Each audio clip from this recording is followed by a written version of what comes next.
In the name of the Holy One, amen.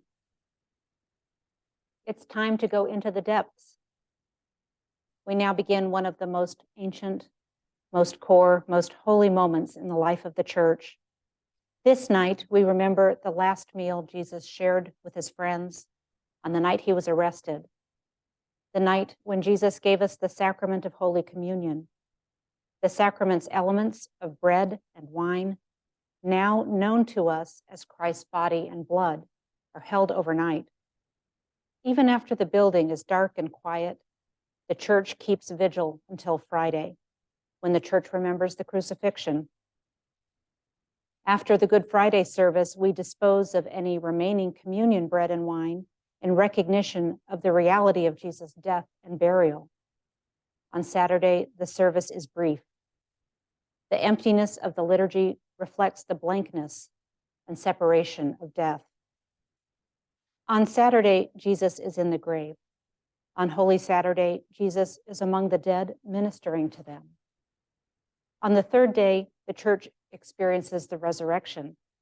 This cycle, called the Triduum, is essentially one long, unified worship service in phases, one drama taking place over 3 days and nights. The events of the Triduum all hold together and cannot exist without the other moments in the cycle. Triduum is a sort of mini season between Lent and Easter, bridging the two. It's the season to sit in the sacred space of friendship, being together, sharing food, listening to one another, caring for one another and our stories. As we embark onto these most holy 3 days, our ancestors are here, our ancestors who fled from the known into the unknown, from slavery to freedom, from death to life. They are here, eating hurriedly, leaving their belongings behind, hastening toward freedom and wilderness.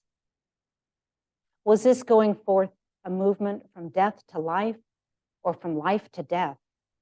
Could they know? Yet the call was unmistakable. It's time to go forth, not later, now. This is the night. People fleeing slavery are here with us tonight, holding us accountable to the call of collective freedom. We know they are here because we are the inheritors of their stories. This is the night when Jesus asked his friends to sit with him in his moment of need. He didn't ask his friends to change the suffering that was before him. In fact, he reprimanded them when they tried. He asked them to sit, to watch, to listen, to pray, to join him in that sacred, unknowable space. Just as Jesus is with us now, Jesus' friends are here, sitting with us, sharing a sacred meal and sacred stories. Our stories orient us to one another, to history, to ourselves. Some stories are hard to bear, hard to hear, but they need their moment. Now is that moment because it's Maundy, Thursday, and if you're not going to deal with difficult stories during the Triduum, when are you going to do it?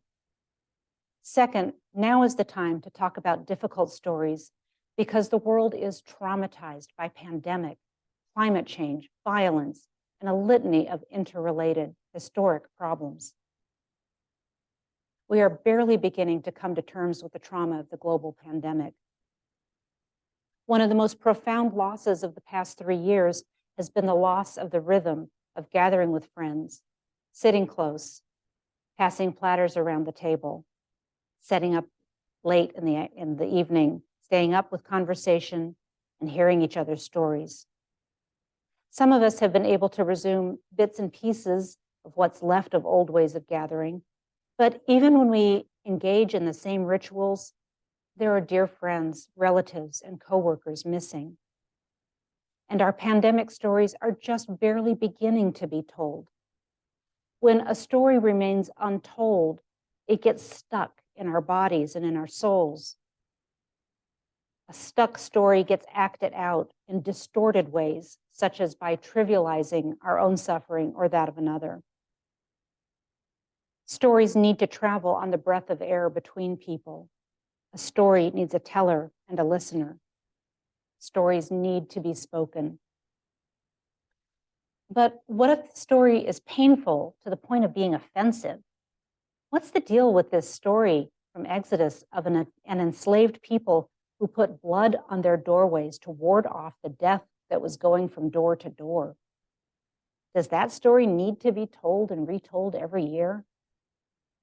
I think there's at least two options here. One is that the Passover story is a horrible old relic that needs to be swept away so we can focus on more uplifting themes. And I'm all for uplifting themes. But if we stay curious about why our ancestors preserved this story and assume that there's something worth pondering within it, something our ancestors would like us to know, we open up possibilities for hearing this story in a new way. One way is to look at so many biblical stories, both in the Hebrew Bible and the Christian Testament, through the lens of trauma studies. The word trauma is used a lot these days in the press and social media, and some feel that the word is overused to the point of devaluing real trauma.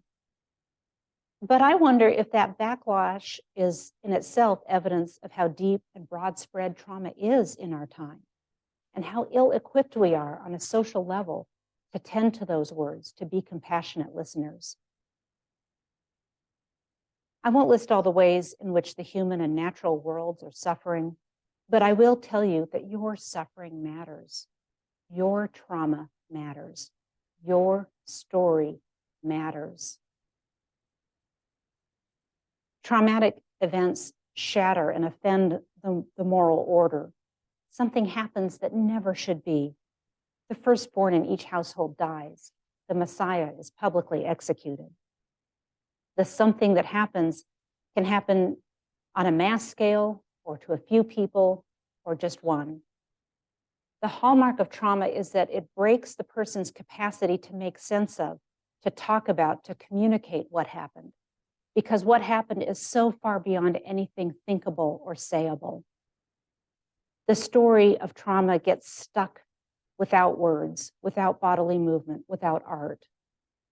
The story needs to be spoken, danced, drawn, sung, drummed, because these arts are social in nature. Telling the story heals the loneliness of trauma. The sacred drama of the Triduum articulates trauma. In order to get unstuck, the story needs words and chosen expression. It needs a teller and a listener. When people are emerging from trauma, they usually retell their story in different ways over time.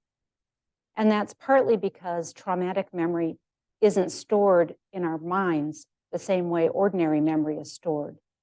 And it's partly because in order to heal trauma, we have to heal the story. The story needs to come out of the individual's body through words, movement, tears, creative expression, in the presence of a listener.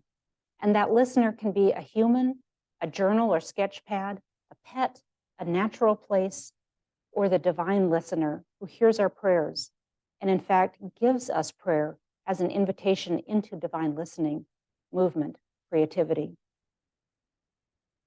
When Jesus shared the Passover meal with his friends, they told the story of freedom, of sacrifice, of going forth together into the unknown, a story of the death of too many loved ones as illness passed over households, a story of a community knowing that the old, secure way of serving an empire was not the way toward life.